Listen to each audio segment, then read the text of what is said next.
لسم شعبان متعلق اکثر خلق تپوس کوي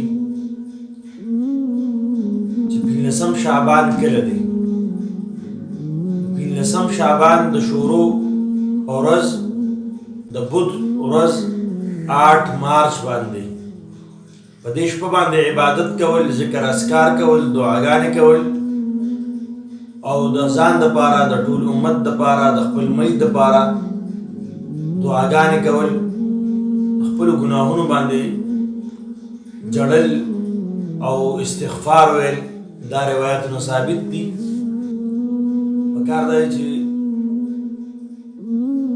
په دې شپه باندې مونږ دعاګانې وکړو او په د شعبان 15 ورځ باندې د شروع په ورځ یعنې د بود په ورځ باندې چې کوم دا شب قدر هم ویل کېږي، شب برأت ورته هم ویل کېږي، په دې باندې روژه نیول دا پکار دي. الله رب العزت دې مونږ ته د عبادت کول توفیق را نصیب کړي او الله رب العزت زموږ د عبادات خپل دربار یې کې قبول او منظور کړي.